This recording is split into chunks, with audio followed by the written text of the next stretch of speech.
Bonjour à tous, Grenoble Indian Film Festival est ravi de vous avoir une fois de plus avec un autre court-métrage Nemish. Nous avons avec nous Yudhajit Basu et prestigieuse qui sont là avec nous. Ils ont créé Jeune Pictures en 2016, une société de production qu'ils ont créée ensemble. Cette année, en 2023, ils ont Yudhajit a la chance d'avoir son court-métrage qu'il a fait avec FTII, qui est une prestigieuse école de cinéma, hein, bien sûr, en Inde. Il y en a une à Kolkata et une autre à Pune. Et donc, lui, il a fait ses études à Kolkata en réalisation. Et ce film-là, ce court-métrage-là, a été sélectionné à la CINEF Festival de Cannes. La CINEF est devenue CINEF, alors qu'auparavant c'était Ciné Fondation. Hein. Donc c'est pour les écoles de cinéma, les films faits par les écoles de cinéma. Et donc Yudhajit a réalisé ce film. Nous étions avec lui à Cannes et nous avons préféré faire l'interview aujourd'hui pour pouvoir partager ce moment au Grenoble Indian Film Festival. Donc c'est un privilège d'avoir ce court-métrage avec nous. Et donc, je vous disais par ailleurs, ils ont, avec prestigieuse, créé Youth Pictures qui est sur les autres projets qu'ils vont développer ensemble, que ce soit des courts-métrages ou des documentaires. Deux de ces documentaires ont été sur Mubi et vous pouvez avoir accès à ces documentaires, ces courts-métrages. Là, ils sont en train de travailler sur leur premier long-métrage. Il faut savoir qu'ils ont développé un long-métrage qu'ils ont présenté à la NF d'ici. Hein, malheureusement, c'était en 2020, donc ce projet a dû être mis de côté. Et donc, ils reviennent et ils sont en train de préparer le tournage de leur premier long métrage. I'm switching to English. Thanks very much, both of you, Yudhajit and prestigieuse, for being with us today. We are going to mention two different things. We're obviously mentioning Nemish. So Yudhajit, your film that went to La CINEF at Cannes Film Festival. And then you will also tell me a little bit more about Youth Pictures that you've both created together. I think it's very smart. It's very clever to have, come to Cannes with a production company, knowing and working and having done all the homework, like I said, when we met in Cannes. I think it's a very good example that we can give to other filmmakers and say, prepare, go and see people, go network before you come to the festival. I think it's very, very important. But tell us a little bit about Nemish. So how did this story happen? Well, also thank you for inviting and selecting the film in a beautiful festival, and also it was great meeting you at Cannes. This film, it's my diploma film from my film school, FTII. I was touring around in Maharashtra without a story in mind because I love photography. I was touring just like that for making stills. So I ended up finding one windmill farm where there were 500 windmills on either side. So a very long road in the Satara district of Pune in India. And there, that sound of the windmill kind of stayed with me. And then I was again looking for a subject for my diploma, and I think I had chanced upon an article in some newspaper where it was reported that somewhere in Maharashtra, in a village called Gadchiroli, a woman has died inside a hut during her menstruation.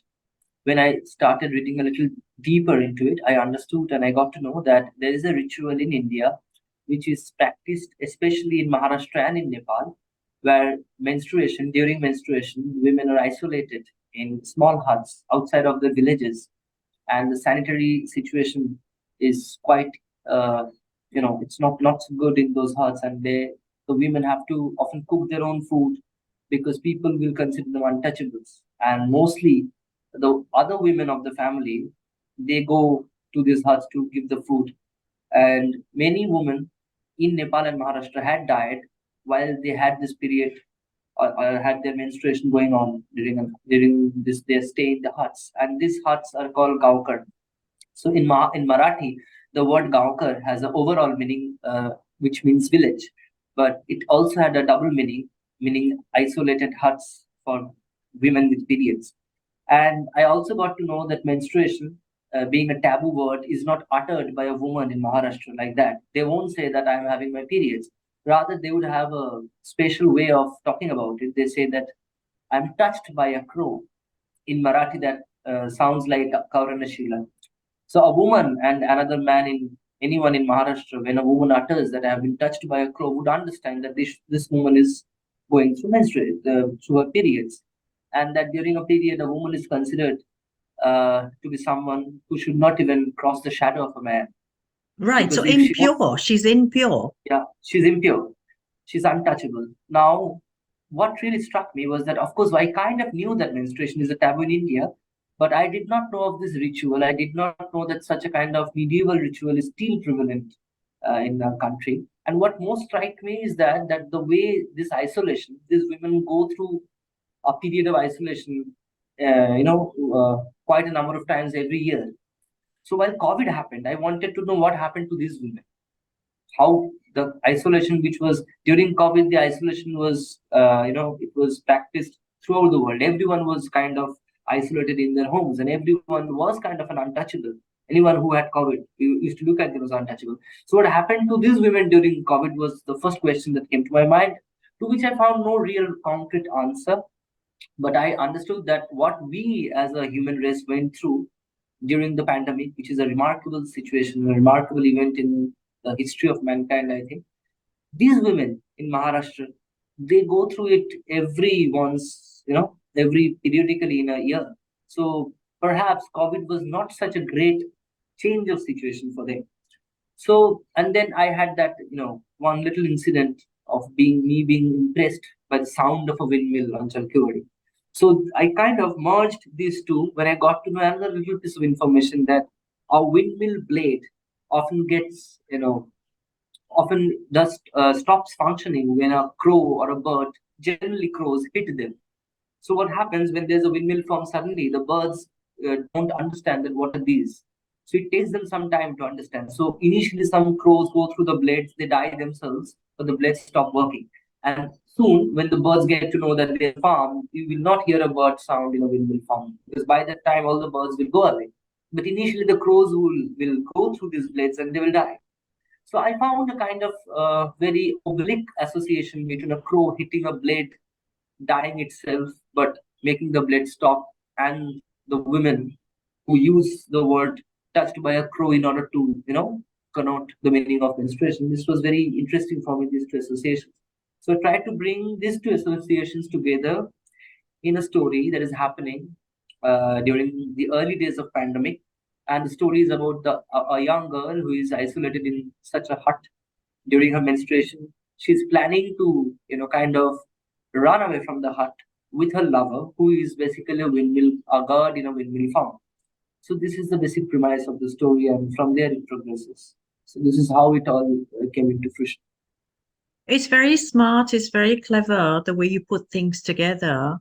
And I could see, during after the screening and speaking to people, that they were surprised by these traditions that are, still prevail in modern India, where we've just had, the proof of excellence in terms of what research and going to the moon, and then you have this side to India, which is very much still there. Yeah. Knowing the Jain families in Rajasthan, it's the same tradition. And growing up, you see that the brothers obviously can, the boys can go into the kitchens and things, and the girls can't.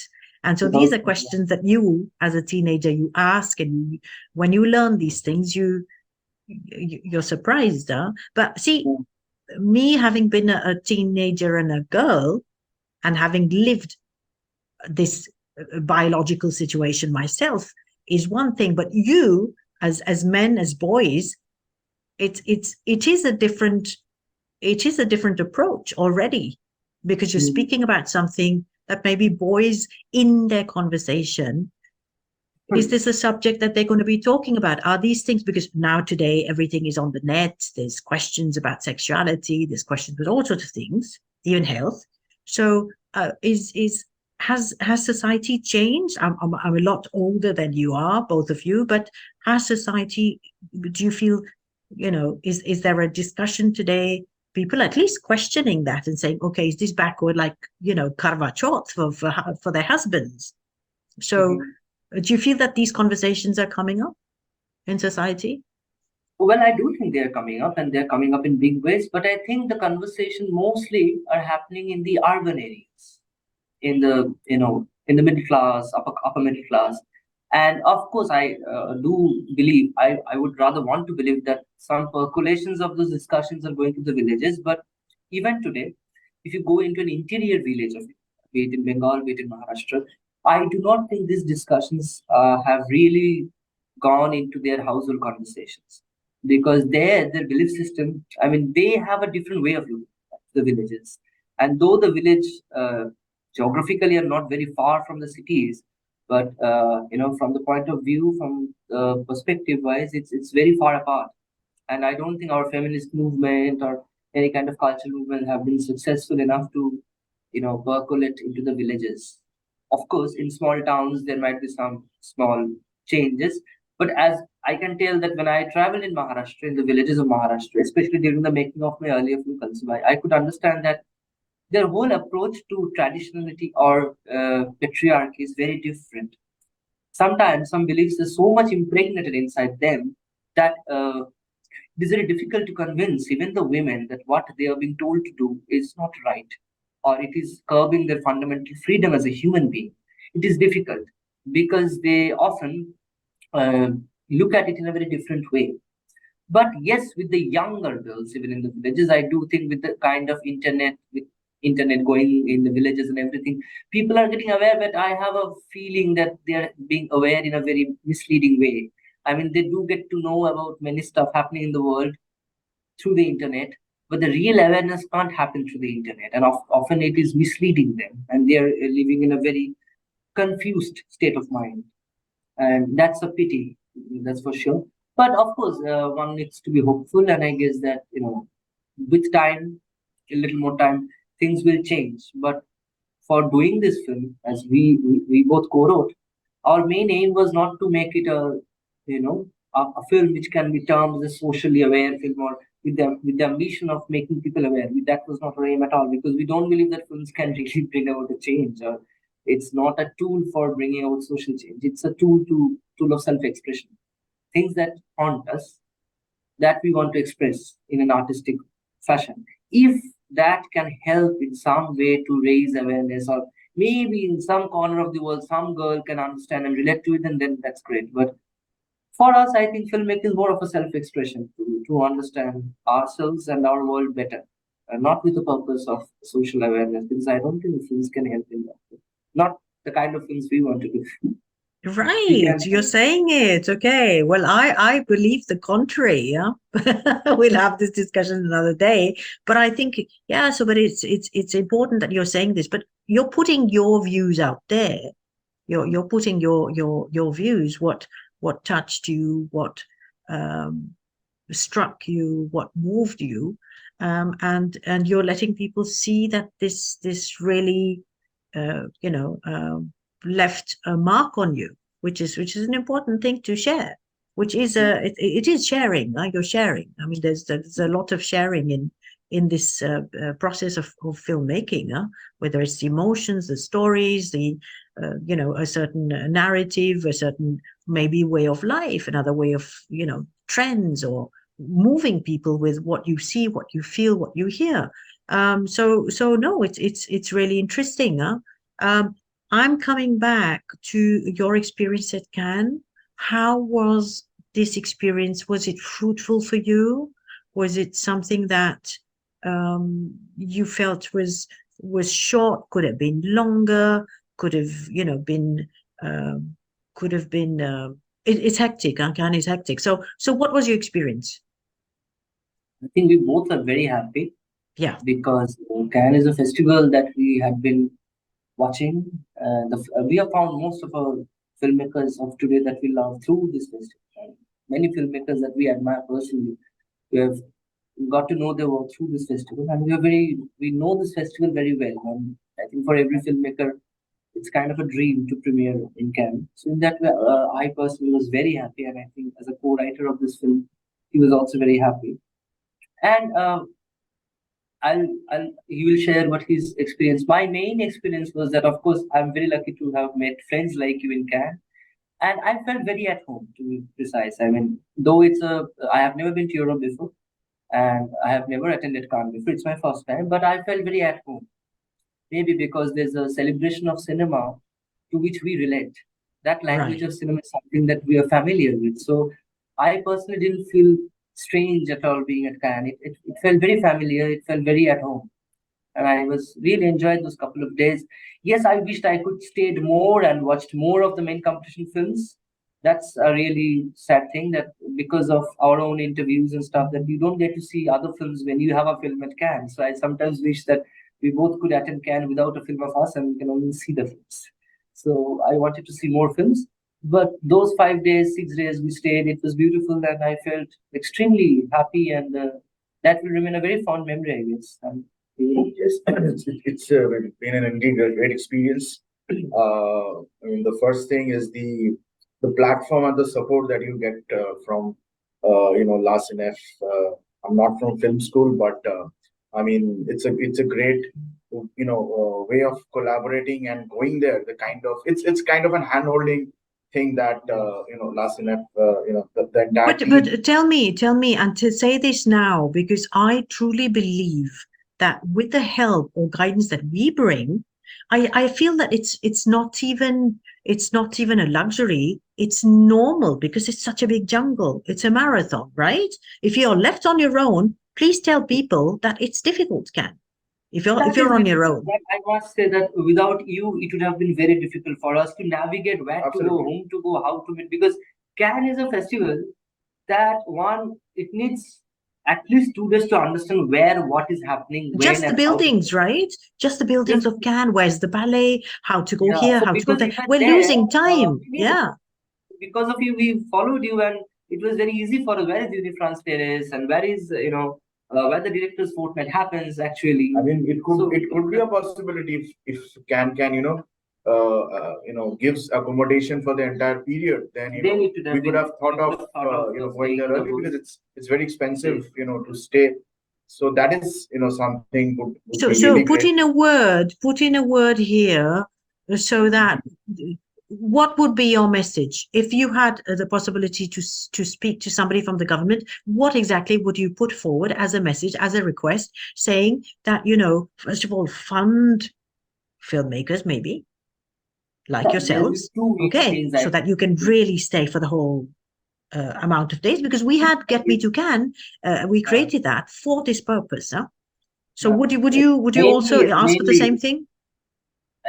kind of in the same line. For I think personally for filmmakers, I think if they provide accommodation for the entire period of festival, then that is great because for every filmmaker they want to watch all the films as much as they can, not only the films that is playing in their section. So if they can take care of the accommodation for the entire duration of the festival, that would be great. And B, I think as a personal opinion, their website should be a little more user friendly so that we can understand where what is happening. The website is a little cluttered that It we is, huh? expect a more well-designed, user-friendly website from CAD. Sure. So that Right. even sitting at home, because today you do not need to go somewhere, to understand the flow chart or the algorithm of where what is happening and how to approach.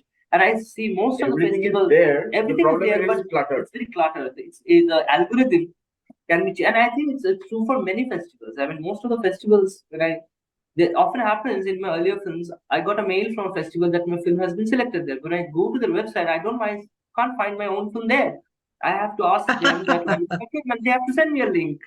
So that's common for the festival, but one should not be like others. because it's the strongest castle of cinema, so we expect Cannes to be different from the rest. That they should, I think, improve their But algorithm. Cannes way bigger, and because they have to separate the film market from the festival. It is true, isn't it? It's two different worlds, and they cannot be mixing and matching, even in terms of the site. I always told them, divide your site into half, so that one side is called market and one side is called festival, and then you get into which side you want. It's easy to say, it's difficult to do. I'm not saying it's easy. Also, I think in a short film, what I have personally faced in some of the breakfast meets and all that, because there's a short film corner in Cannes, people often do not understand the difference between official selection in last minute or short film competition with the short film corner. And in the meetings, people who are officially selected and people who have registered in a short film corner, they all attend the meetings together. Sometimes, even back in Calcutta, when we told the press got to know that we were in Cannes, most of them thought it must be a short film corner, because many people go to short film corner every year. Of course. So that awareness, I think, Cannes should, maybe through their website, maybe through the social media, should make people aware that there's a difference between short film corner and an official selection. Otherwise, well, I told them at the short film corner to make it an official selection, to make it bigger, so that there are many more short films as part of this, a world short film thing, right? So, but official selection, so that the people get access, because now what people need once they've made their short films is really recognition, and to be in the circuit, and to be meeting the right people. So if that became an official selection of a bunch of films, I mean, really a whole bunch of films, because finally CINEF is school films, and if you're not school film, then it's making no sense that you can't be at the short film corner with a school film in that sense. You're going to be applying to the CINEF, right? Whereas if it's short film, then it really would make sense with the world bringing out all these short films. India working on, there's a whole buzz on short films in India all of a sudden for the past few years, which encourages, motivates, boosts everybody. And then it could, because even when we got Abiru, people didn't know what short films is it official. So journalists obviously take it and make it official selection, which isn't the case. But see, the line is blurred and it's very confusing. And I can't really blame people either. I can't blame them. When you call, yes, because it is, in a way, they have selected. It's not official selection, but they have made a selection of the number of films that will be in the short film corner anyway. So there's a registration process of short film corner. Sorry?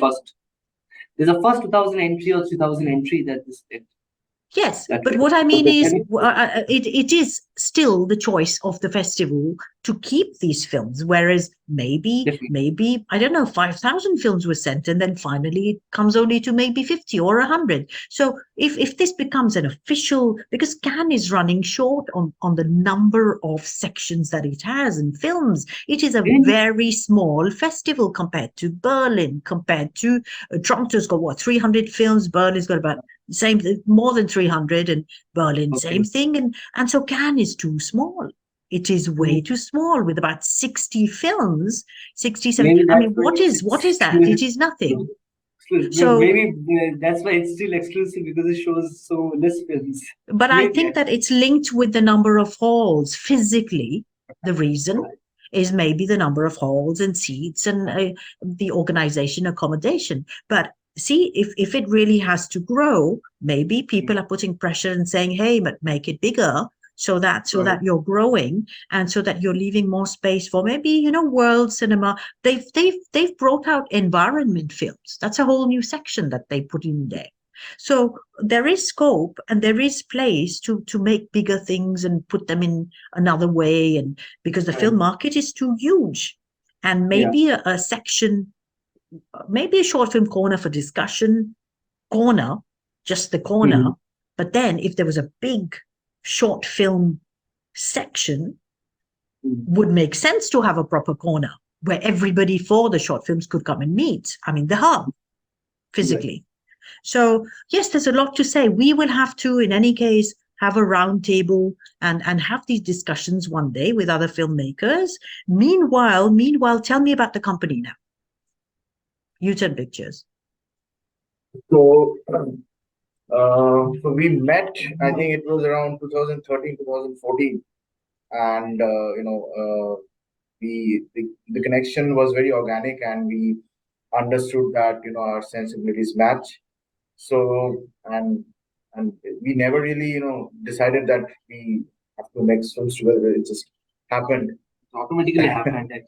There was no And decision making. yeah, so I think formally it was around 2015 when we made our first film. That's Khoji in Nepali. Basically, we were traveling. We love to travel, love mountains, and we were traveling, and the story just chanced upon us, and we decided to explore more, and a lot of things happened during the shoot because we didn't have a proper script or anything, but that's how it started, and that's how we understood what our inclinations are and what really we would love to do. So you shoot this film traveling Not while really. you're It traveling. was really not like that. We used to travel a lot, and we had before shooting our first film, we were already jamming on many script ideas. Because he had a bank of stories while he was at work. As an engineer, he always had a bank of stories, and I also had my own bank of ideas, rather. And we used to jam together, and we found that our stories, what he was thinking of writing or what he already wrote, and what I was thinking, they have some very common points and common point of view of the world. It's like that we both share a similar sensibility. So we naturally, when I was thinking of one film, I was discussing and you were discussing, and we just started traveling with a little bit of a plan of a film in mind, but not entirely how to do it. And there was one book I must mention, Mr. Parimal Bhattacharya. He's a bilingual author in India. He wrote a book on Darjeeling, which is the North Bengal part of our state. And that book we both of us read, and that inspired us a lot. The way he wrote about the sense of time of the place, and the way he wrote about the villagers in Darjeeling, because he himself had stayed for I think a decade. He was a professor in one of the college. So he was also Bengali like us, and he went to Darjeeling like us from an outsider's point of view. But he stayed there, and he found lots of stories which he wrote in that book. So that book was a kind of a guiding factor. And then when we traveled, we went to a place called Kurseong, where we met many friends, and they were very warm people. That film Koji and the later film Koira would not have happened if we had not met those people. Those people were so warm. It was almost like we have to make a film. These people were ready to support us in all ways, and sometimes words are too less to describe the way they had supported us. From taking care of us, from taking care of the lunch of the crew, from taking care of permission, guiding us with the language translation, everything. So, but we had very little resource. We had, I think, a small DSLR camera and 2, 3 lenses, and we shot it. And we by that at that time we both of us were not very technically aware, not much, and that was trying out. So without knowing many things, we made a film and we learned a lot, and that's the process been going on like that. I mean, instead of trying to learn and then make a film, we learn while making a film, and that's the same thing that is happening now.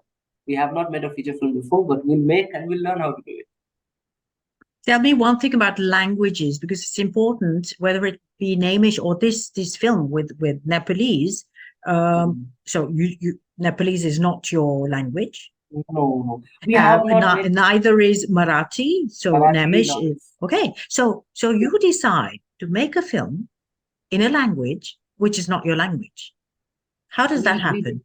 We didn't intend to do like that we want to make a film in a foreign language or a language which is not a mother tongue. It so happened that the stories which inspired us and the spaces and locations which we found interesting, because most of the time the stories came from the locations, those happened outside of Bengal. Those happened, or even in parts of Bengal where Bengal is not the So it's not that we intended to make films in languages which are not our mother. It so happened that the stories which we kind of liked, or the stories we stumbled upon, which mainly came from the locations, and the locations came from our traveling.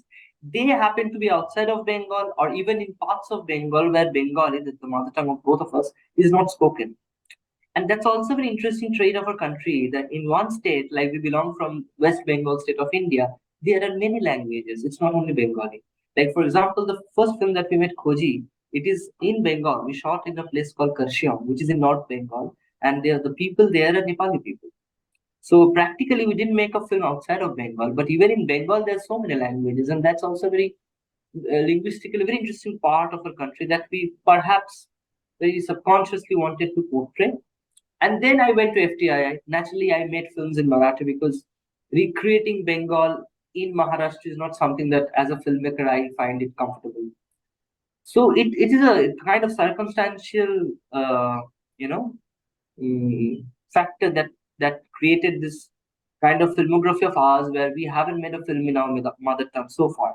So that was not very intended, but we kind of, we grew accustomed to it. We always had a language coach, a translator, who would help us with the dialogues, with the diction. Right. So yeah, you had all that. But that was not intended, which is why now that we are thinking of making a feature film, we decided very consciously, it's a first feature film, we have to make it in our mother tongue.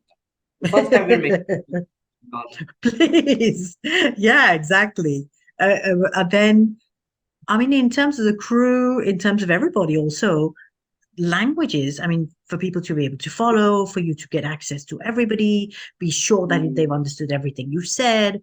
It's true, isn't it? You're gaining time. But can you imagine you make a film which is not your language, and it's obviously the quality of what you've made, your work, the story, but you've been to Cannes. So these are important things for even filmmakers to know. It's not all about mastering or being in one's language either, but you're going to see now the difference also of having everyone understand perfectly well what you're saying. And also, you see, even for example, in this new feature film of ours, our DOP is from Kerala. So it's always there that we have a very mixed crew. It's not that everyone in the crew is a Bengali. So because this is the same DOP who shot Kuiro, and he's a very good friend of both of us. So it's a Bengali film, but because he's shooting us, we have to first give him the English line. So with this kind of multi-language, having people in our team from different parts of the country is something that we like a lot. It also adds a lot to the, different kinds of perspective. Yeah. When we go out and make a film in some other state in a different language, we get to learn a lot from their culture. And when we invite someone from other states to come and shoot for our Bengali film, they get to learn a lot of Bengali culture. So this crisscross happens, and I think in India, it's unavoidable. This is also why maybe, to me, when I met you, it didn't feel like you're Indians who've never traveled or been out, because I could feel that sense of just being comfortable with anyone and going forward and speaking to people. And very often people come out of school and me seeing them at CINEF, handling PR and helping them or guiding them, mentoring, whatever. It's over the years, they're not very open in terms of they've been in their school, their friends are in a certain sphere. This traveling, because he has traveled a lot. So I have learned how to really travel that with him. So he can really see, because he travels a lot, way more than me. I mean, my vocation earlier, took me to different places. They were not really planned visits. I travel frequently still now, and from various places, not touristic places at all.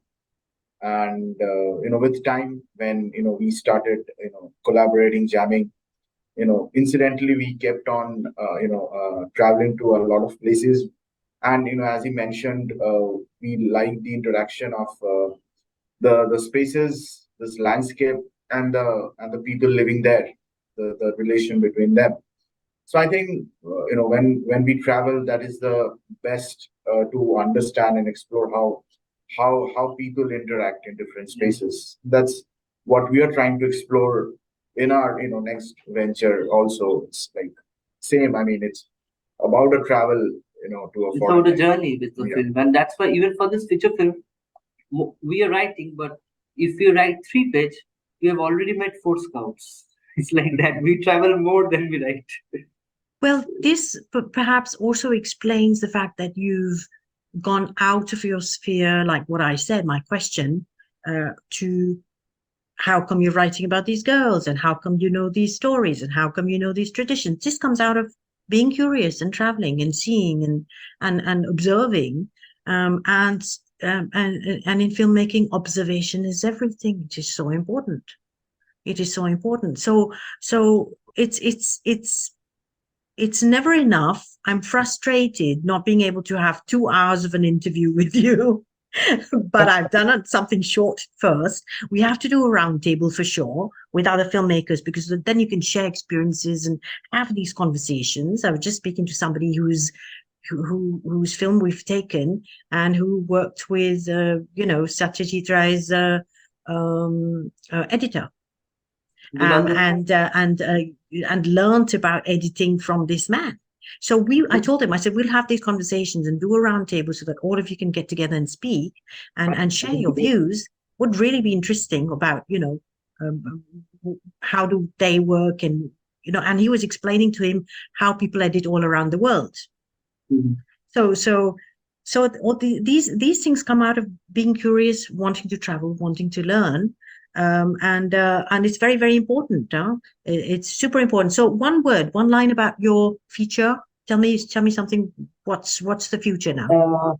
It's a quest of a young Bengali girl who is traveling to her ancestral village in Bengal for the first time in search of a lost wedding ring of her mother. Oh, And she knows that her father had disappeared quite mysteriously before her birth. oh, wow. Oh, wow. Wow, wow, wow. Interesting. So I am wishing you all the best. Thank you so much. Thank you so much for giving us your film. I'm looking forward to everybody seeing this film. I've been saying also to people, and I'm saying it on Facebook, do not be afraid to put your film out on YouTube. It is not in danger that you show it, because the idea is that it will be available for free for that particular time. It's exceptional, and we have to do this because confinement, we've learned, can come anytime upon us, and we need to be ready with these things. And cinema must never stop circulating. So one way is YouTube. And so we've kept this option open and not locking it up in halls for short films, so that people really get access and feel comfortable with this technology that we have. It's the first platform that we all had, YouTube. And we need to trust it, feel comfortable with it, and praise it for the quality that it is, available to all, it's a democratic way of sharing something so beautiful as cinema filmmaking, and it's really important. It's really important that we have these tools and these platforms available to all of us. So all the best. Be good. Have fun. I'm sure you're going to have fun on that set. It's exciting, right? All the prep going on and everything. Wish you luck, both of you. And then let's stay in touch. And next time, Cannes is going to be for the whole festival. When I see you, whenever it's ready, let's stay in touch. All the best, and thank you so much for giving us this film. Thanks a lot. Thanks a lot. It's a pleasure. Merci beaucoup. Merci. Merci beaucoup. See you soon. Goodbye. Thanks. Bye. Bye.